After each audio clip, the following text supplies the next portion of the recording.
우리 신호등 삼형제 여름나기. 벙어런 해변에 이지 사이언스가 떴다.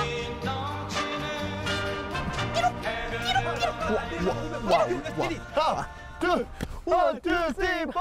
다 함께 떠나자. 야야야야 바다로.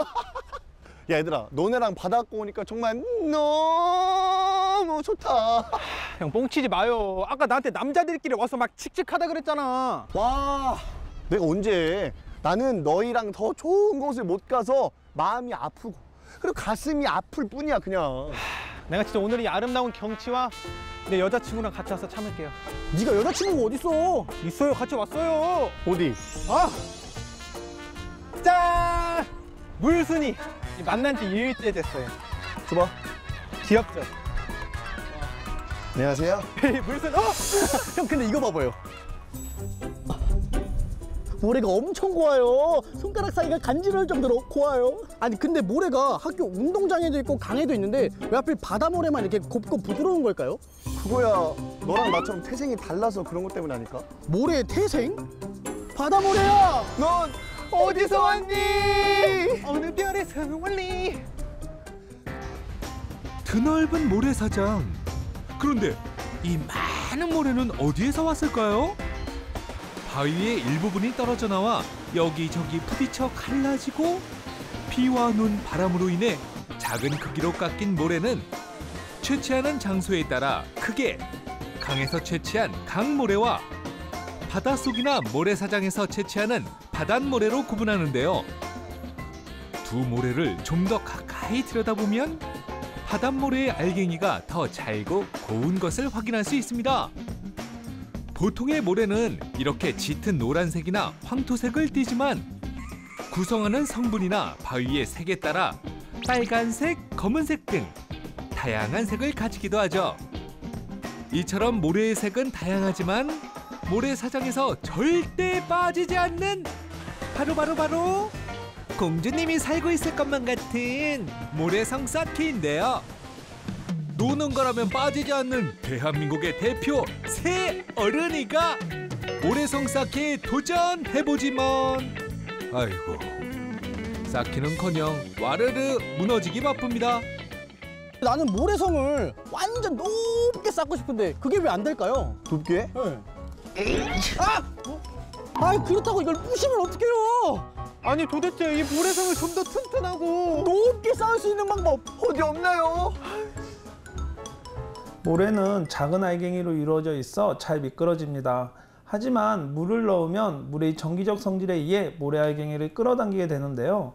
그러므로 물을 넣어야 모래성을 높게 쌓을 수 있습니다. 네, 그렇습니다. 무너지지 않는 튼튼한 모래성의 비밀은 바로 물입니다.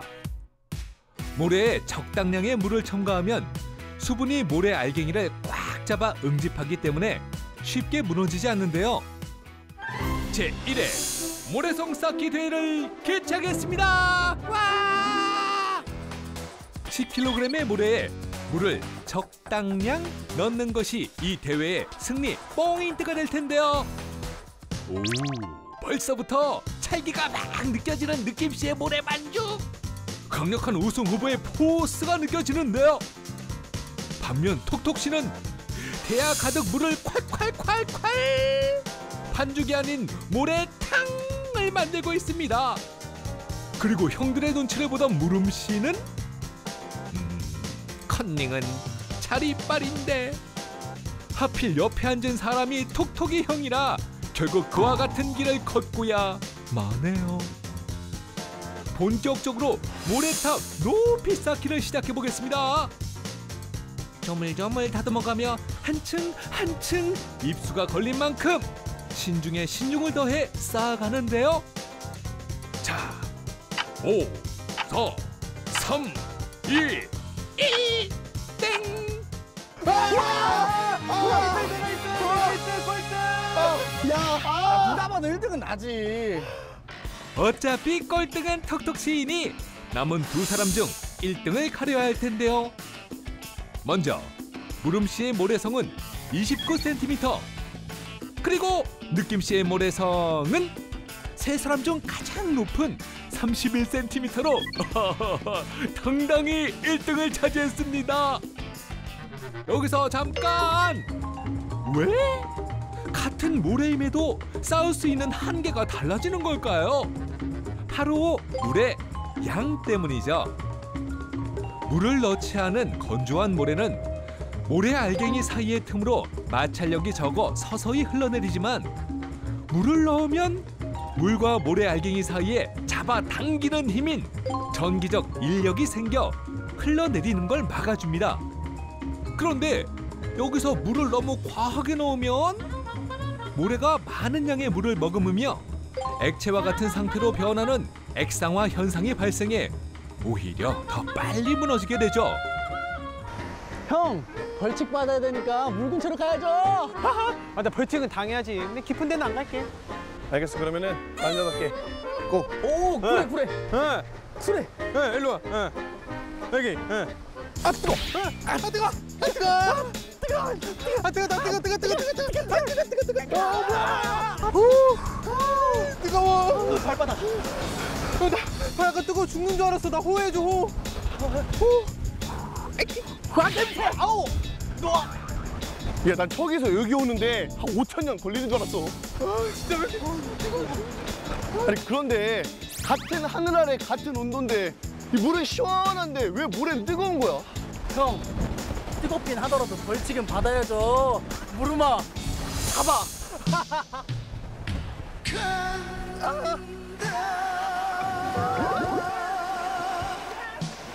톡톡씨가 겸허히 벌칙을 받는 동안 궁금한 건 제가 알려드리죠.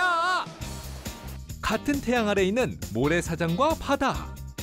모래사장의 온도는 섭씨 35도, 바닷물의 온도는 섭씨 21.5도로 두 온도의 차이가 나는 것을 볼 수 있습니다. 그 이유는 바로 비열 때문이죠. 비열이란 물질 1g의 온도를 섭씨 1도 올리는 데 필요한 열량을 말하는데, 알기 쉽게 예를 들어 설명해 드릴게요. 여기 양은 냄비와 뚝배기가 있습니다. 양은 냄비는 비열이 작고 뚝배기는 양은 냄비보다 비열이 큰데요. 배가 고픈 톡톡씨가 라면을 더 빨리 먹기 위해선 두 냄비 중 어떤 냄비를 선택해야 할까요? 정답은 양은 냄비!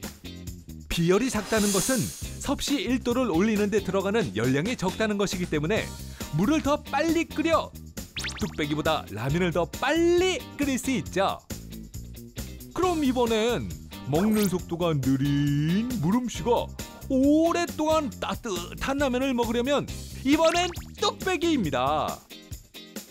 뚝배기는 양은 냄비보다 비열이 크기 때문에 섭씨 1도를 올리고 내리는 데 들어가는 열량이 많아 물이 끓는 속도는 느리지만 그만큼 물이 식는 속도 역시 느려져 더 오래 식지 않는 따뜻한 라면을 즐길 수 있죠. 그런데 아직 이해가 잘 안 간다고요? 그런 여러분을 위해 비열을 더 이지하게 알 수 있는 또 다른 실험을 준비했습니다. 간단한 비열 실험을 우리가 지금 해볼 텐데 네. 지금 이 앞에 두 개의 액체가 준비되어 있죠. 네. 요 기름하고 물을 가지고 플레이트에서 똑같이 가열을 할 거예요. 지금 온도가 몇 도인지 톡톡이가 한번 읽어볼까요? 네. 물은 29도고요. 그리고 식용유 기름은 29도로 갔습니다. 지금 똑같은 온도를 가지고 있는데 플레이트에 전원을 넣고 동일한 시간 동안 가열을 했을 때 온도의 변화가 어떻게 되는지 먼저 측정을 한번 해보도록 합시다. 네. 자, 전원을 넣어주세요. 같은 양의 물과 기름을 동시에 가열하면 과연 온도에는 어떤 변화가 생길 것인가? 자, 그러면 시간이 좀 지났는데 온도의 변화는 어떻게 되는지 한번 읽어볼까요? 네. 그럼 제가 물부터 보겠습니다. 물은 39도네요. 아, 물은 39도예요? 그러면 기름은 몇 도죠? 기름은 47도입니다. 아, 그러면 온도의 변화가 얼마나 일어났죠? 물의 경우에는 아까 29도였으니까 10도가 올라갔어요. 그렇죠. 물은 10도가 올라갔고 기름은 얼마나 올라갔죠? 18도요. 그렇죠. 기름은 18도가 올라갔죠. 그러면 물하고 기름을 똑같은 시간 동안 가열을 했는데 물은 10도가 올라가고 기름은 18도가 올라갔어요. 물의 비율이 1이라고 하면은 기름의 비율은 약 0.6 정도 이야기할 수 있겠네요. 같은 시간 동안 가열했지만 기름의 온도가 더 빨리 더 높이 올랐죠. 그 이유는 기름의 비열이 물보다 더 작기 때문입니다. 기름은 온도를 올리기 위한 열량이 물보다 더 적기 때문에 더 빨리 온도가 올랐고요. 반대로 비열이 큰 물은 온도를 올리기 위한 열량이 더 많이 필요하기 때문에 온도의 변화가 더 느리게 일어난 거죠.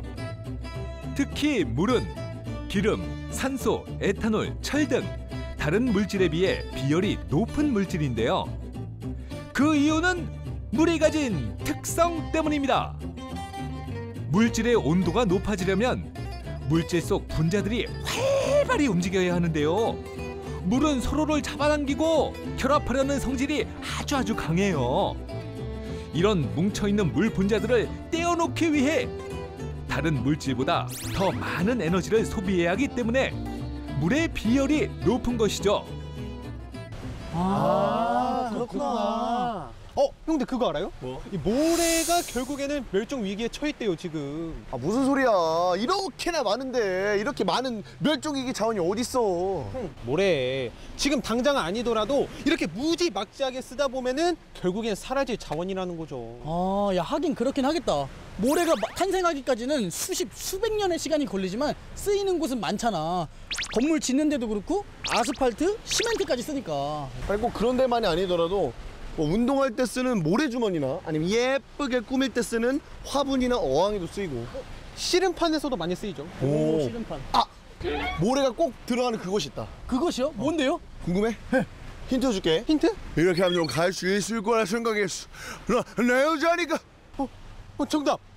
옹알이? 난 전혀 모르겠는데. 그럼 알러 가볼래? 네. 가자. 야, 느낌아 거기 아니라니까 제발. 알았어. 이제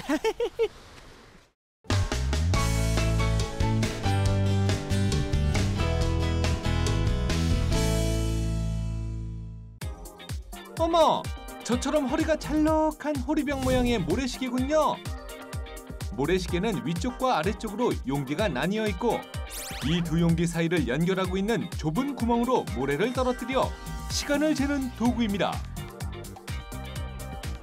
모래가 다 떨어지는 데 걸리는 시간은 모래 알갱이의 크기와 두 용기 사이의 구멍의 크기에 따라 달라지며 한 번 정해진 조건에 따라 늘 일정한 시간이 소요되죠. 그렇다면 모래시계 속 모래는 앞서 봤던 다양한 모래 중 어떤 종류를 사용하는 걸까요? 사실 이 모래는 자연의 모래 알갱이가 아닙니다. 자연의 모래는 겉으론 고와 보여도 크기가 들쭉날쭉한 조개 껍데기들로 이루어져 있으며 서로 잘 들러붙기 때문에 늘 일정한 시간을 낼 수 있어야 하는 모래시계의 재료로는 적절치 않죠. 그래서 모래시계 속 모래는 온습도, 마찰력과 저항 등에도 서로 뭉치지 않고 비교적 입자 크기가 일정하게끔 특수 제작한 합성 규사를 사용하고 있답니다. 그럼 만약 모래시계 속 물질이 달라진다면 과연 기능에 변화가 있을까요? 짜잔! 그래서 준비했습니다. 과연 이들은 모래시계의 미션을 잘 수행할 수 있을지 지금부터 확인해보죠. 네, 1번 선수 바닷모래 준비하시고 뒤집어 주세요. 같은 크기의 용기에 같은 넓이의 구멍 그리고 같은 양의 바닷모래를 넣은 이 두 모래시계의 시간은 아니, 누가 모래시계의 정지 버튼을 눌렀나요? 큰 입자의 모래가 구멍을 막아? 에이, 실험 불가. 그래서 작은 입자들만 체에 걸러 다시 시도해 보기로 했습니다. 이번엔 그렇지. 아유, 모래가 아주 그냥 스무스하게 떨어지는군요. 그런데 문제는 같은 조건의 모래시계임에도 불구하고 이처럼 떨어지는 속도가 확연히 다를 뿐더러 용기 벽면의 덕지 모래시계로서의 자격 미달. 그럼 바닷모래보다 입자가 굵은 강모래는 어떨까요? 네, 다음은 2번 선수 강모래 준비하시고 뒤집어 주세요. 역시나 바닷모래와 같이 떨어지는 속도 차이는 물론 심지어 도중에 멈추기까지. 강모래도 탈락입니다. 그럼 마지막 선수 액체는 과연 이들의 자존심을 회복할 수 있을지. 네, 준비하시고 뒤집어 주세요. 아마도 제 생각엔 일정한 속도로 졸졸졸졸 예쁘게 잘 흐르지 않을까요? 라는 생각과는 달리 물이 든 밀폐 용기를 수직으로 세웠더니 압력과 표면 장력 때문에 한 방울도 떨어지지 않는 반전의 결과를 확인할 수 있었습니다.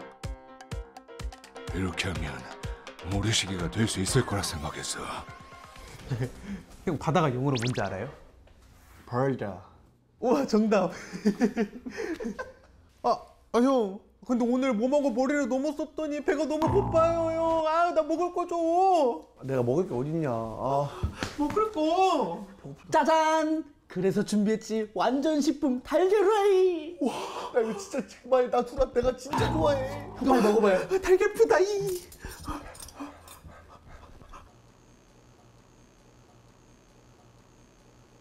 야, 간이 하나도 안 맞잖아. 소금을 솔솔솔솔 뿌려야지. 아, 소금 없단 말이야. 간 맞춰줘? 자, 손맛. 뭔 손맛이야. 소금. 아우 형. 찡찡대지 좀 마요 좀 애야. 아 기다려 그러면. 어디 가는 거야? 방금 욕한 거 같은데. 그러니까. 아, 그래도 좀 먹어. 아, 소금은 뿌려야 될 거 아니야. 아, 정성이지. 케첩도 안 뿌리고. 그럼 맛있잖아. 짠. 바닷물. 아니, 소금 가져오라니까 무슨 바닷물을 가져오고 그래. 아니 바닷물을 끓여서 소금을 만들면 되잖아요. 어? 그게 가능해? 묻지도 따지지도 말고 바로 확인해 보면 되죠. 바닷물 500ml를 끓여보겠습니다. 수분이 점점 증발하면서 냄비 표면에 하얗게 소금 결정체가 생기더니 약 15분 경과 모든 수분이 증발하고 드디어 원하던 소금 득템! 바닷물 500ml에 포함된 소금의 양은 얼마나 될지? 오, 17g이군요. 아, 그러니까 바닷물 500ml 속에는 483g의 순수한 물과 17g의 염류가 포함되어 있다는 얘긴데요. 그중 짠맛의 염화 나트륨이 77.7%를, 쓴맛의 염화 마그네슘이 약 10%의 비율을 가지고 있어 우리가 바닷물을 먹었을 때 이처럼 아우 짠맛 같은 맛을 동시에 느낄 수 있는 것입니다. 아우, 되게 덥다, 진짜. 더워. 아 더워. 뭐야, 이거? 이거 뭐지? 아, 더우니까 시원하게 마시라고 또 물을 주셨네. 오, 이온음료인가?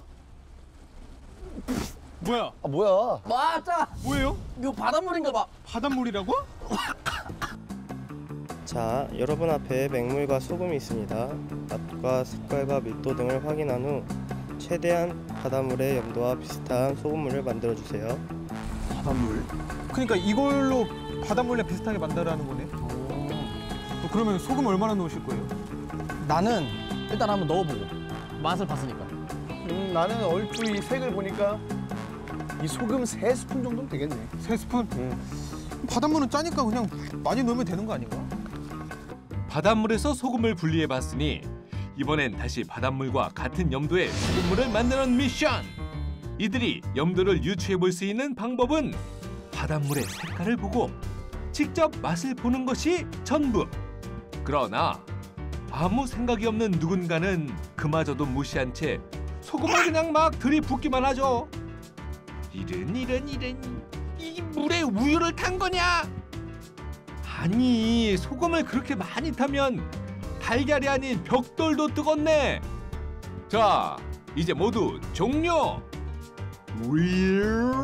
바닷물과 세 사람이 만든 소금물의 농도를 확인해 보겠습니다. 느낌 씨의 소금물의 염도는 2.45%. 툭툭 씨는 그보다 3배가량 높은 7.25%. 그리고 소금을 아주 그냥 막 쏟아 부었던 무름 씨의 소금물은 두둥. 무릎이 과연 왜 난 에러가 뜨지? 왜 욕심을 부리는 거야? 아니 난 짜면 될 줄 알았죠. 일단 무름 씨는 탈락 확정이고요. 실험을 진행한 서해 바닷물의 염도는 2.9%. 느낌 씨가 가장 근접한 염도의 소금물을 만들었군요. 예스! 와우! 나의 절대 미각! 야, 그럼 꼴등은 무릎이. 무릎이는 꼴등했으니까 벌칙을 받으러 가자. 그렇지? 그래. 야 물수다. 어디? 이런 짠머리를 굴리는 무름 씨.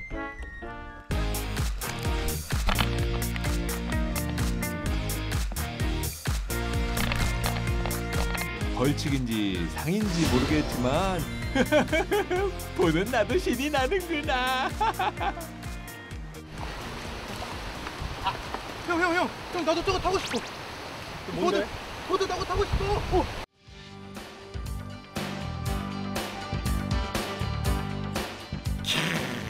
이 보드만 있으면 바다 어디든 갈 수 있어. 파도를 누비는 매력 만점 스포츠 서핑입니다.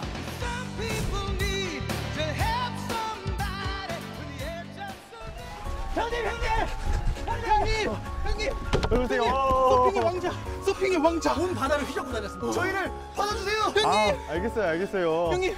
아니 아까 선생님 하는 거 쭉 지켜봤는데 물에 가라앉지도 않으시고 막 그렇게 막 꿀렁꿀렁 잘 떠다니시던데 이거 어떻게 된 거예요? 보드의 부력과 균형을 이용하시면 할 수 있어요. 저같이 뚱뚱한 사람도 가능합니다. 속톡 씨도 좀 하면 되지 않을까요? 되지요? 일단은 서핑 한번 다 같이 시작해 볼까요? 나 이제 손마서 하나 둘 렛츠고 한번 보여주세요. 너 손마. 하나 둘 셋 렛츠고. 하나 둘 셋 렛츠고. 시작해 볼까요? 자, 모두 엎드려 볼게요 한번. 서핑의 기본 보드 위에 일자로 엎드린 채 앞으로 나아가며 팔을 젓는 패들링 동작입니다. 두더지? 아니고요. 파도의 방향에 맞춰 이렇게 열심히 물을 뒤로 밀어주어야 보드의 속도를 높여줄 수 있죠. 자, 충분히 패들링을 했다면 다음 단계는 테이크 업. 파도가 왔을 때 상체를 세워 보드 위에 벌떡 일어나는 기술인데요. 스노우보드를 탈 때처럼 다리는 어깨 넓이로 벌리고 발은 대각선, 상체는 정면. 이때 자세를 낮춰 보드 위에서 몸의 균형을 잡는 것이 관건이죠. 파도 가만! 오늘은 내가 접선다. 자, 육지에서 배우신 대로 한번 바다에서 해볼까요? 자, 바다로 출발!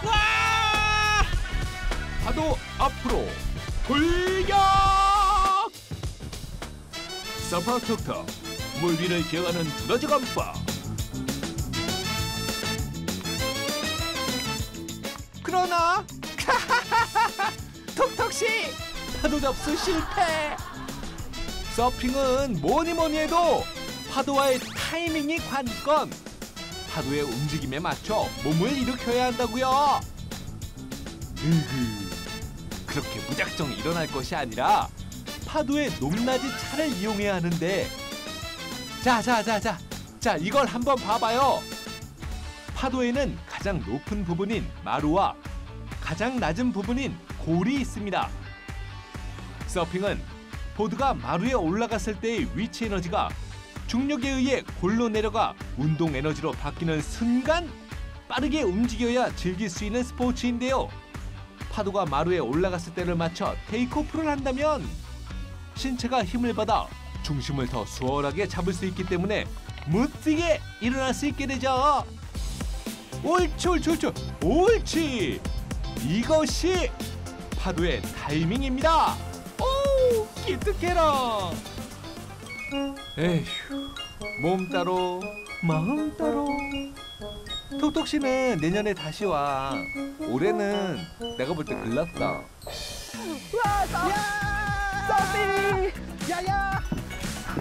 자, 오늘은 모래부터 바닷물 그리고 파도 타기까지 해변 곳곳에 숨어있는 과학 상식을 파헤쳐봤습니다. 어땠습니까? 저는 정말 짠짠하는 과학이었지만 의미가 있었습니다. 자연에서 무엇을 느꼈습니까? 소금을 아니 과학을 보았습니다. 좋습니다. 그럼 바다의 기운을 담아서 구호 한번 외쳐볼까요? 게스트를 궁금해서 묻고 과학을 느끼고 여러분이 말하는 대로 이지 사연!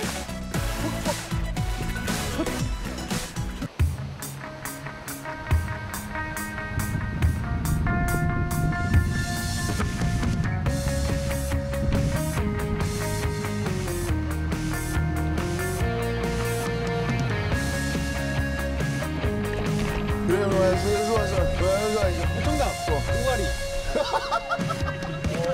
고생하셨습니다.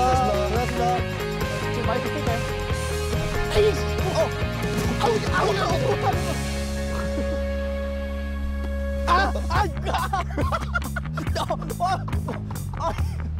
오, 차례는 도 못해.